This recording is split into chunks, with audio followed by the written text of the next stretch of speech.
cette journée de grève et de manifestation. La CGT a décidé de placer cette journée d'action sous le mot d'ordre pour le salaire, pour l'emploi et pour la paix.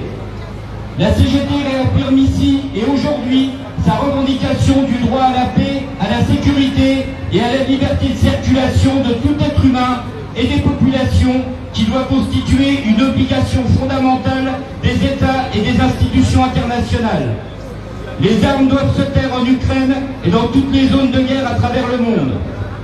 Les conséquences de la guerre en Ukraine se font déjà sentir dans nos porte-monnaies.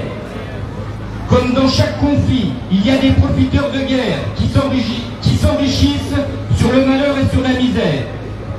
En ce qui concerne le pouvoir d'achat, nous pouvons le dire ici, elle a bon dos la guerre. Avant le déclenchement du conflit, beaucoup de retraités, de salariés et d'étudiants devaient déjà choisir entre payer le loyer, remplir le frigo, payer les factures de gaz ou d'électricité ou faire le plein de la voiture. L'inflation a atteint 2,8% en décembre. Le prix de l'énergie a augmenté de 18,6%. Les produits alimentaires de première nécessité ont vu leur coût augmenter de manière importante. Dans le même temps, la fortune des milliardaires a augmenté de 90% pendant la pandémie. Il y a urgence à gagner plus de justice sociale et une meilleure répartition des richesses. Comment accepter que depuis le quinquennat d'Emmanuel Macron, 1% des plus riches ont vu leur niveau de vie augmenter de 2,5%, quand 5% des ménages les plus modestes ont perdu un demi-point de pouvoir d'achat?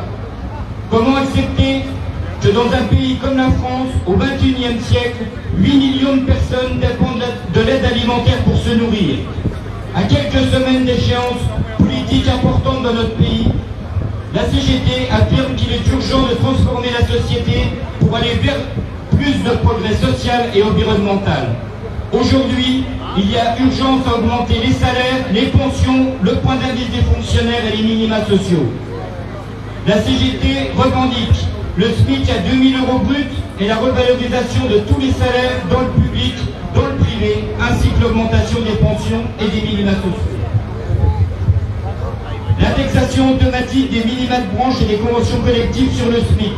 Des augmentations de salaire qui prennent en compte le niveau de qualification et l'expérience professionnelle. L'égalité salariale et professionnelle entre les femmes et les hommes.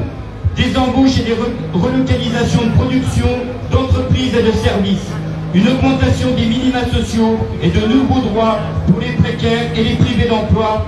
Et la création d'un véritable revenu étudiant.